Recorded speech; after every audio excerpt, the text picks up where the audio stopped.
Hello, I'm Zagone with Northwest Winterfest.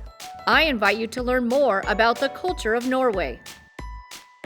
Hi, I'm Gina Nylund, or what, as we say in Norway, Gina Nylund. I was basically raised in Norway with a couple of years in the US in between there, but my husband and I, we came over from Norway in 1980 to go to college, and here we are 40 years later, and now with a house, 3 adult children and a dog, and we're staying put. So anyway, I came over wanting to hold on to Norwegian traditions. I speak the language, my husband speaks the language, and had always thought about a bunad, which is Norwegian folk costume or folk dresses, and wanted to learn more about that as I got older, and was able to start taking classes with a gal in Minnesota, and through that process ended up sewing a few bunads for myself, and now it has become my business. So I wanted to give everybody a little bit of an insight of what a bunad is. It's spelled B-U-N-A-D. That is the common term for all of these Norwegian folk costumes or dresses. It encompasses things that are reconstructed bunads to what we see as the more modern bunad, which are the ones with a lot of embroidery and things. And so in front of me here I have a 3-set encyclopedia about the different bunad in Norway. We have over 450 different bunads in all of Norway, and they're regional decided. And it's very interesting how this tradition came about, because Norway was a very closed-in country in their valleys. And so you'd have this valley that would come up with this kind of design, and only the people there knew how to make them. And it was also a secret thing. So if the little old lady over in this valley knew how to do that, she's not going to tell you, because we didn't want that craft to go to a different valley. And so in the process of learning, all about the different things, you'll see very different techniques from region to region. And the more modern bunad that we know of today, which most people in the US know as the embroidered, the typical with the bodice and the skirt, maybe an apron, maybe not, they started in the 1900s.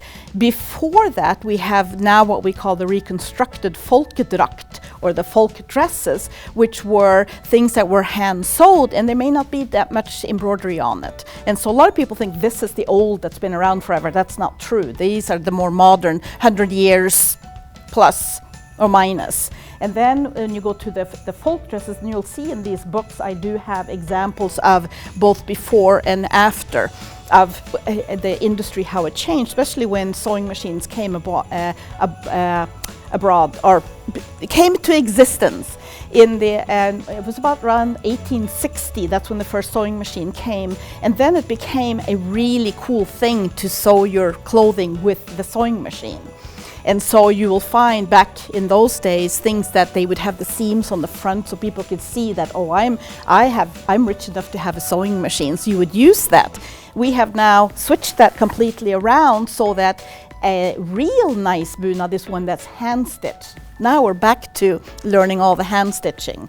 And so there's a lot of history there, and bunad means so much more than what the ones that you have seen typically in this country. In fact, in the 50s and 60s, after the war, World War II, the Hardanger bunad, that one became the national costume of Norway. And that is the one we see mostly in the US, because when everybody was immigrating, this was the national. It is no longer the national, but this is the one we associate most with bunad. The Hardanger apron on the red bodice with the black skirt, and the sølje, which is the silver. And so there's a lot of information, and what is interesting is that I've just come back from Norway doing a 6-week stay where I took 4 classes in 5 weeks about bunad making. So as I'm building my business, I'm learning all the techniques, and there's so many, nobody can learn all of this. The interesting thing is that in the different regions of Norway, if you want a bunad from this area, you got to seek out the store or the little old lady, or now there's younger and younger people are going into this business to be able to do that particular bunad. So if you don't live there, it's going to be very hard to make that. And as of course now with the internet and everything, we are now, networking a lot more on how to do this. And one of my interesting challenges running a bunad business in this country is people still think that there could be like an Amazon Prime for bunad. And I have to go through and say that, no, I have to call this store for that and that store for this, and see if they will communicate with each other in case they don't want to sell this or that. And there is no Amazon Prime. So it takes a lot of research to find the right place that has that particular product. And so it's been very interesting, and I am enjoying every moment of it. Being from Norway, I see this industry as something that keeps me connected to my roots, especially now that all our parents are gone. And so I am just enjoying learning all the details with this. I wanted to show you a little bit of an assortment of different types of bunad, and there's, like I said, over 450. This one here is a children's or girls' bunad that good family friends of ours gifted me. It needs a little bit of ironing and whatnot, but this would be a typical cotton bunad for a little girl. And lucky for me, I have 2 granddaughters, so this can come in use. So, and this would be a typical design of a bodice sewn into the skirt. There's a little bit of trim work. There's usually a cotton shirt that has a little bit of details on them, and bands trim at the bottom of the skirt. But this is more of a everyday bunad. It's not an authentic one. Now the next one here is one that I did sew. And this is also what we call an everyday bunad, but I've combined with a few other things. This is work to do it this way. This is a cotton bodice with the cotton skirt, and it has a linen blouse and a wool rondastakk apron. This is a particular apron that is made for the rondastakk, which is up in Gudbrandsdalen. And so I've kind of combined a couple of different things here, but I made this one, and it is wonderful for our warmer climate, and will be used for a lot of our functions for Daughters of Norway and Sons of Norway.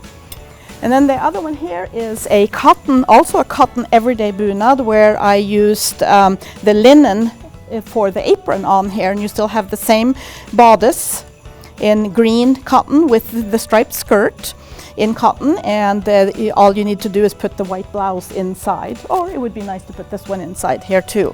But these have been the more popular ones as I've been running my business, because it's more inexpensive to buy the cottons than it is the wools and the silks that go into the authentic ones. Now my very first bunad that I did was this one, and this is an authentic summer bunad from Bærum, where I grew up. Bærum is about 20 minutes outside of Oslo on the west side. And so this one has its specific materials that is only for this particular bunad, with the red bodice, the striped green skirt, and this apron. And it is the same style as the others, and I do have the silver to go along with this. And this was my first try at sewing it, and I actually completed this in a long weekend at Sue Sutherland in Minnesota. And last but not least, my authentic bunad. I bought this as a kit in Oslo back in 2010, and finally got it completed in 2016, and I was very proud to wear it for the 17th of May in Norway that year. And this one here is called the Lundeby bunad. It's from the Lillehammer Hamar area, where my grandmother's family came from, and also my husband's father's family came from. And this one here is all hand sewn, embroidered wool on wool, or crewel work. And I did every stitch of this, and this is my pride and joy. And this is my, into doing the authentic bunad. If you would like to learn more about the making your own bunad, I am running a business called Bunad Creations, and I have a studio in my home, and I also have classes there. I also sell all the materials and things directly from Norway to be able to put together your own bunad. And you can find me on Facebook under Bunad Creations, and I also have a website called bunadcreations.com. So I am more than happy to talk to you, find out where your roots are from, and help you find the bunad that you would like to start. And it's a really fun process, and there's lots of ladies that get together with me, even guys, and are doing this as a fun thing and a journey into learning about your heritage. I also teach Norwegian. I have Norwegian classes in my home for those that would like to learn. I am a native Norwegian speaker, and I have a lot of knowledge in doing this. So if you are interested in learning how to speak Norwegian, please contact me at 509-999-8499. Thank you.